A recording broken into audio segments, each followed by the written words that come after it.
Friday night here at Cheltenham Hunter Chase meeting was Jonathan Neesom's night, and 5 of us are all gathered here, basically the memorial for race 4. Lydia Hislop, you've organised all this.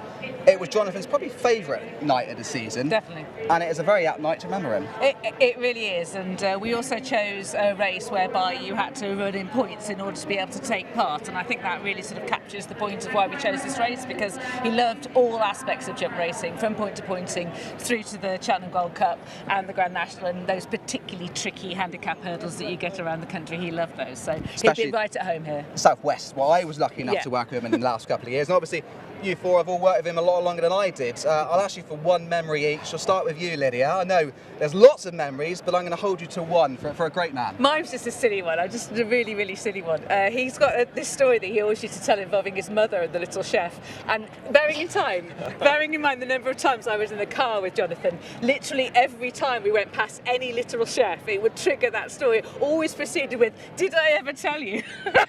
And obviously in latter years, yes, but he told it me anyway. There's too many of Jonathan's foibles. I just miss him every day, really. I think everyone misses him every day. Certainly the racing TV viewers, which I was one for many years before I got to work with him. Stuart, I'll pass on to you. One memory of Jonathan.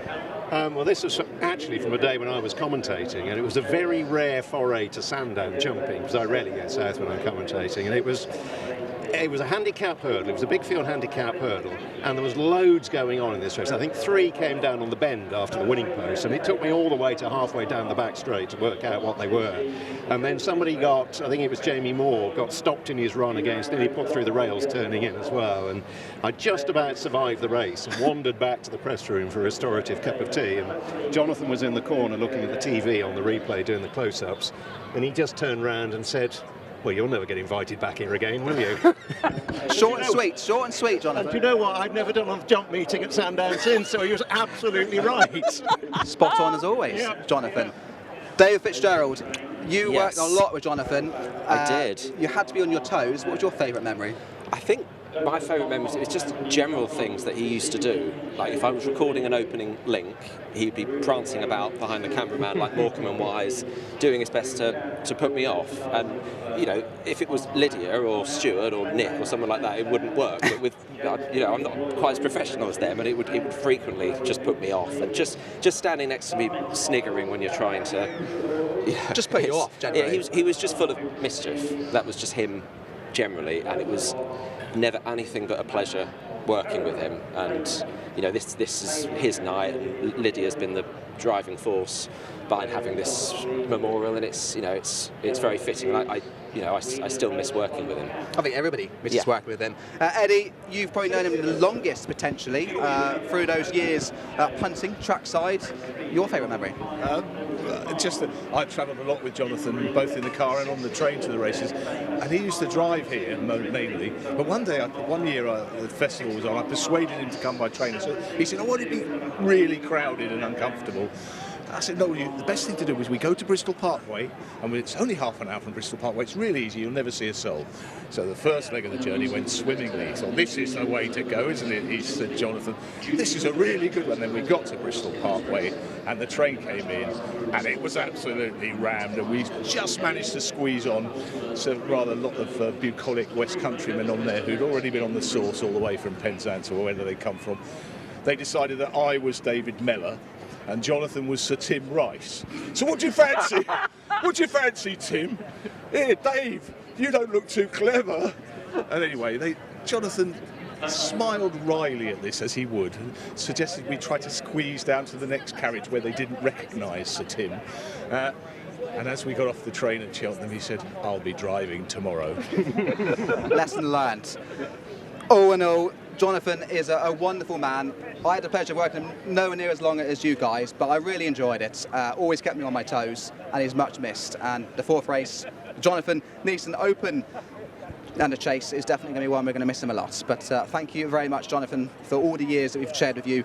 It's been an absolute pleasure. Thank you very much. Flags up. Coming in.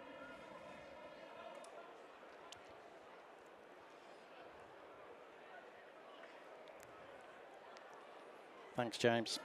That's it, they're off and racing. 3¼ miles for the Jonathan Neesom Memorial Open Hunters Chase, 22 fences to cross. Joy of Life leads Gracchus de Balm on the approach to the first, with Montana giving chase from 4 lengths away. Macklin and Music Drive in the last pair. They all jump the first fluently as they run on towards the second. Led by Joy of Life under Zach Baker racing wide of Gracchus de Balm and James King. 5 lengths back to Montana and Josh Newman, who landed third in front of Gina Andrews aboard Music Drive. Will Biddick and Macklin settle last of the 5 as they bear left-handed to run to the top of the rise. Joy of Life will lead them off to race down the far side with nearly 2 lengths on Gracchus de Balm, hugging the inside running rail. Break of 3 to Montana, and then Music Drive and finally Macklin as they close in on fence number 3. Joy of Life picked up in front of Gracchus de Balm, Montana, Music Drive and Macklin. Fence number 4 is the water jump. Joy of Life from Gracchus de Balm, limpet-like to the inside running rail, jumping it 2 lengths off the leader. Montana in third ahead of Music Drive to his inside, and Macklin bringing up the rear. First of the ditches, fence number 5. Joy of Life stood right off it, had enough scope to get over it, and gets a reassuring pat from Zach Baker.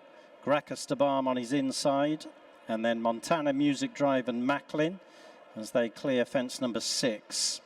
So now it's left hand down to go up the hill, faced by another open ditch now, the 7th, led by Joy of Life, narrowly to Gracchus de Balm on his inside at the ditch, front pair in the air together, and 5 lengths clear of Music Drive, who's joined Montana. They're 2 lengths up on Macklin. Heading to the fence on the top of the hill, number 8, Joy of Life on the outside of Gracchus de Balm, who was reined off that fence. As Joy of Life moves on by 1.5 lengths, James King taking a pull on Gracchus de Balm as they turn towards fence number 9. Front pair 4 lengths up on Music Drive, who's gone a clear third. Macklin's alongside Montana as they jump the fence coming down the hill and make their journey on to the next.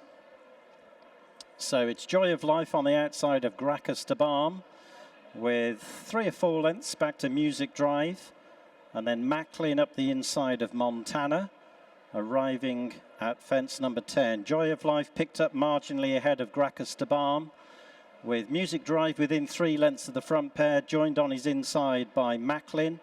Montana finds himself at the rear of the 5-strong field. They've covered nearly a circuit, and they're on the approach to the fences in the home straight for a second occasion. 11 and 12 in front of them. Joy of Life narrowly ahead of Gracchus de Balm, tracked 3 lengths away by Music Drive. Macklin up the inside. Over the 11th, Gracchus de Balm more fluent than Joy of Life, who surrendered the advantage as they run to what will be the last in the circuit's time. This is fence number 12, Gracchus de Balm and Joy of Life. Away from the fence, separated by a length. A shake of the reins for Joy of Life with a circuit to go. Just over 3 lengths to Macklin, up the inside of Music Drive. 2.5 to Montana, who's keeping in touch so far. Only 5 lengths would cover them as Gracchus de Balm narrowly leads Joy of Life out for a final circuit. They're running towards fence number 13. It's the Aintree Fox Hunters hero, Gracchus de Balm, showing the way to Joy of Life. Macklin, Music Drive and Montana over the 13th. Gracchus de Balm, a couple of lengths clear now from Joy of Life, Macklin, Music Drive and the ridden along Montana. This is the water jump for the final time. It's fence number 14. Gracchus de Balm will jump in front of Joy of Life, about 2.5 lengths down. Macklin up the inside, Music Drive out wide. Montana still just about in touch at a ditch. Fence number 15. Gracchus de Balm winged it, landed 3 lengths clear. Music Drive and Macklin have gone past Joy of Life, who in company with Montana is beginning to lose touch as they jump the 16th. Gracchus de Balm 2 clear of Music Drive and Macklin, who share second as they head up the hill to the final open ditch. Montana and Joy of Life race up sides in the final pair. Fence number 17's the final open ditch. Gracchus de Balm flew it, 4 lengths clear on Music Drive and Macklin, 8 lengths back to Montana. They're leaving Joy of Life well behind. Coming over the fence on the top of the hill, fence number 18. Gracchus de Balm steadied into it, jumped it well, landed 2 clear of Music Drive, who out-jumped Macklin, who now gets a shake of the reins. They're 8 lengths up on Montana as they turn towards the 4th last, and Joy of Life appears to have been pulled up. 4 from home in the Jonathan Neesom Memorial. Gracchus de Balm and James King are chased by Gina Andrews and Music Drive. Will Biddick is getting to work on Macklin back in 3rd as they come down the hill. They're a dozen lengths clear of Montana as the leaders approach the 3rd from home. It's Gracchus de Balm from Music Drive, Macklin in 3rd. Gracchus de Balm a length and a half to Music Drive, with Gina Andrews beginning to push and shove. They're outpacing Macklin back in 3rd, and they're on the approach to the home straight with 2 to jump. Gracchus de Balm will lead Music Drive by less than a length off the home turn. Only 3 lengths to Macklin as Music Drive moves up alongside Gracchus de Balm and into a narrow lead as they come to jump the 2nd last. Music Drive will lead 2 from home. Gracchus de Balm still there pitching. 3 lengths to Macklin, a long gap to Montana. Gracchus de Balm is coming back on the inside of Music Drive. They'll be in the air together at the last. They land in unison. Music Drive the outside of Gracchus de Balm. Macklin is held in 3rd. It's Music Drive proving the stronger as Gracchus de Balm folds halfway up the run-in the Jonathan Neesom Memorial. Music Drive for Kelly Morgan and Gina Andrews beat the Aintree Fox Hunters winner Gracchus de Balm. Macklin in 3rd. Montana last of 4 to finish. Music Drive wins the race. Run in memory of Jonathan Neesom, and Jonathan will be absolutely delighted. Gina Andrews, I think mutual fans over the years, and that was absolutely perfect. Well done. Yeah, absolutely. I just want to say a bit about Jonathan. Like he was such a big supporter of point-to-pointing, hunter chasing, and always very supportive of me. So it was brilliant to win this race. And ultimately, it looked to me as though it kind of went to plan. You knew the favourite was always going to set out with Stall out in front, and you didn't want to get too far away. You're always quite happy just to be a couple of lengths behind him. Yeah, definitely. Music Drive's still actually very novice-y. Like he's not had many goes over fences, so Kelly just said just try and get him warmed up, get him in as good a jumping as you can. And yeah, he jumped superb. To be fair, travelled really strongly and stayed well. For an 8-year-old, it was a fantastic performance. And you imagine if Kelly can keep him right, he'll be back for these races in years to come. Yeah, definitely. It was a big ask for him in the Fox Hunters here in March, having only had a couple of goes over fences and never run over regulation fences. So to finish 4th, having only that experience, I think probably stands him in good stead for next season. One you know well is the horse you're riding next, Late Night Fun. But unfortunately, we haven't seen this horse on the track for quite a while now. She's the best horse in the race.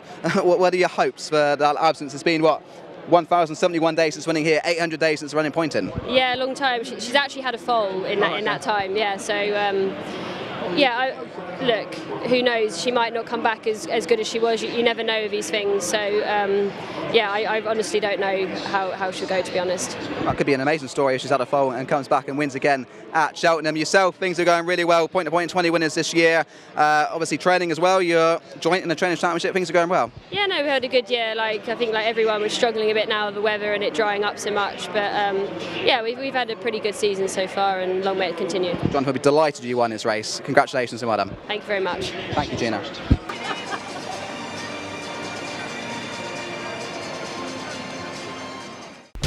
Watch live racing now on racingtv.com.